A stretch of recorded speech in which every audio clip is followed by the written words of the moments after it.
Right, this first build video of quarter scale MQ-9 Reaper that I picked the plans up from a Brazilian website, the Casa De Balsa. I accidentally ordered the slightly bigger ones than I intended to. I was supposed to order the roughly 1/6 scale ones, but however I managed up with the larger ones. So I thought I'd still give it a go. Printed out the plans, got them printed out onto A0, and let's start at the back. Went my way forward with the smaller bits. This is the vertical rudder of the stabilizer. Then I'll move on to the other tail parts, the V-tail, the upper V-tail, and then onto the wings, then the fuselage. And I'm going to start with the smaller bits because the plans are just the plans. There's very little in the way of information, builder's notes, designer's notes, which I'm used to at least getting a few little hints and ideas of how whoever designed the plans worked. But looking at the material thicknesses that are marked out on this quarter scale version, the plan is just scaled up from the smaller version. There's no alterations to it or anything. All the material thicknesses scale up exactly from the 6 scale to the quarter scale.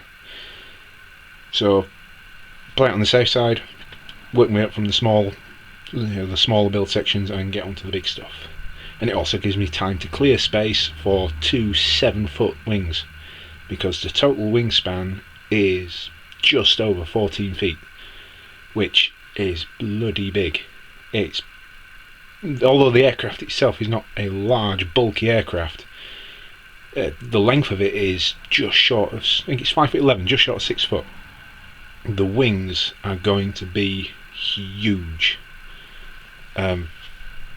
Other than stuff at LMA meets, I've not seen aircraft up close with a wing of this size. So that's going to be my first real build of a wing that big with, in a glider style, the long narrow wings that the Reaper has.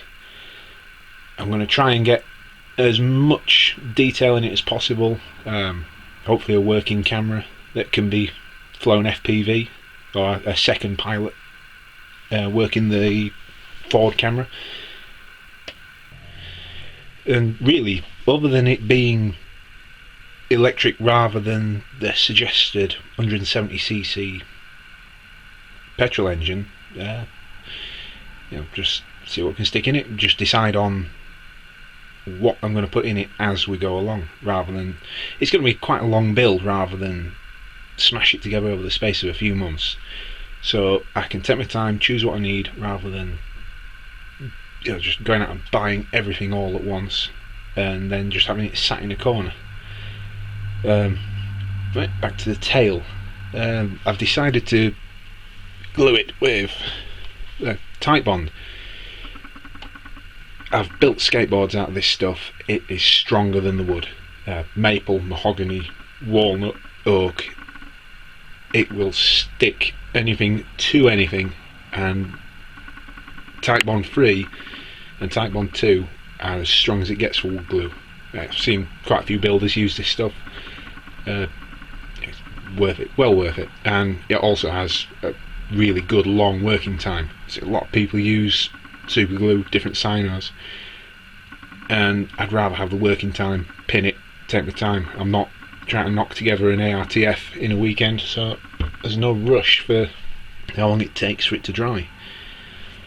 Plan wise, after I'd got the PDFs printed out, I checked them to make sure they were right. I got them printed out professionally, so the dimensions would stay pretty accurate, as I've had experience of printing out small scale stuff on A4 or A3, and then when you tape it together, even though I've used overlaps on the PDF programs, once you've taped them together, they just don't match up.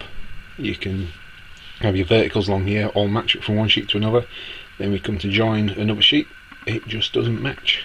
So less of a pain in the ass. And when I when I matched these up into, I think it was 3 A0 sheets, the way everything landed on the page meant there was almost no overlap. So for the wing section at least, or the wing parts, there was no taping together. I could just cut them out.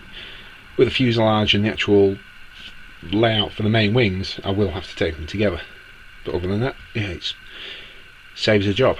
And when it came to taping them together, came to glue them, sorry, I've used spray mount. Easy enough. Just, you know, as it says, spray it on, leave it 30 seconds, press your paper onto it, press your, you know, whatever you've cut out, and it sticks. If it's not quite right, take it off. Then after, if it's sat around for a few weeks, that's it, it's on, and when you peel it off you'll have to respray it. But if you need to move stuff around, it does the job. The jigs, just to make sure the outer edges are all lined up, these have been spray mounted on, so the whole lot is mounted to the paper. They're just there to make sure the ends stay true in line to each other, so everything else that goes in between will line up as well. Leading edge, I haven't glued that in, it's just there to again work as a bit of a jig until the rest of it is in position. And all the other pieces cut out, ready to glue in. Now, as I was saying about the plans being a bit basic, built other stuff, well, quite a lot of other stuff built contains the tabs, so when you lay it down, it's, you know, they all line up, they're all correct, you know, there's no faffing around. But this didn't have any tabs on, so marked off against the centre line, down so far so it would give me a bit of lift even on the largest pieces, and marked my own little tabs out. And when it comes to gluing the whole lot together, and I've peeled the paper off, I've cut ever so slightly into the balsa, so it gives me a marker so I know where to cut off.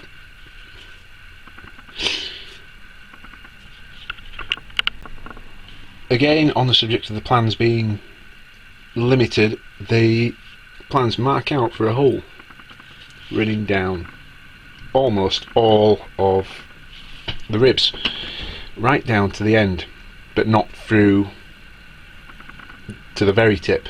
There's 3 or 4 more to go on here that, you know, they don't attach to the spar, they don't have a hole through them, they just end stock.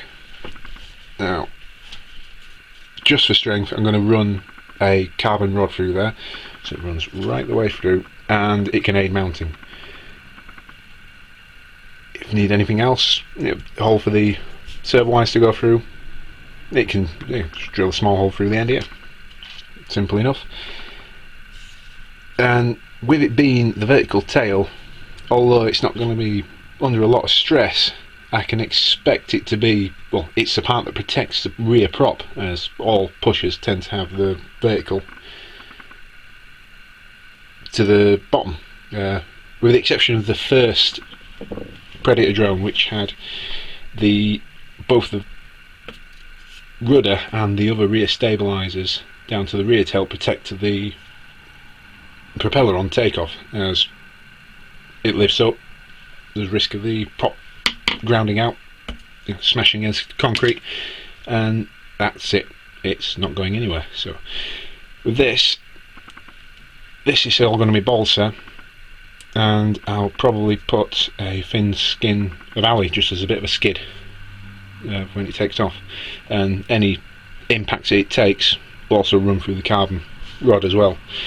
Don't want to make this too strong, because if I have a heavy landing and this decides not to crumple, it will then run up into the fuselage, and it's the fuselage that takes the damage. And a little piece like this is a lot easier to repair than a crumpled fuselage. It's not some little foamy that you've just stuffed into the ground and you can glue the nose together in 15 minutes and send it back up.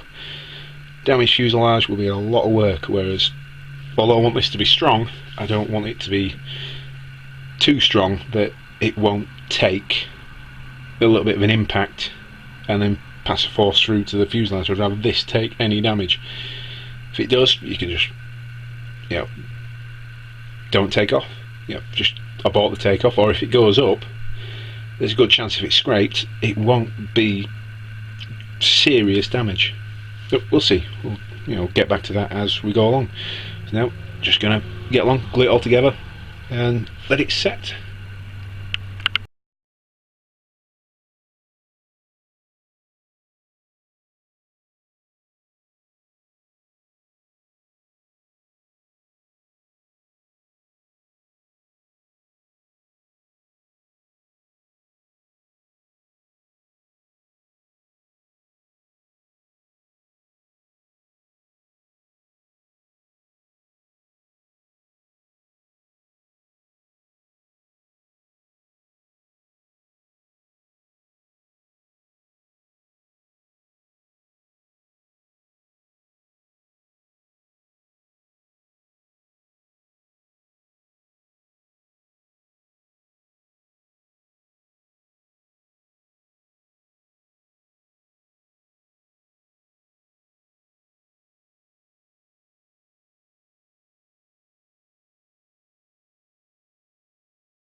Right, that's all about one of the ribs glued in, supported, pinned.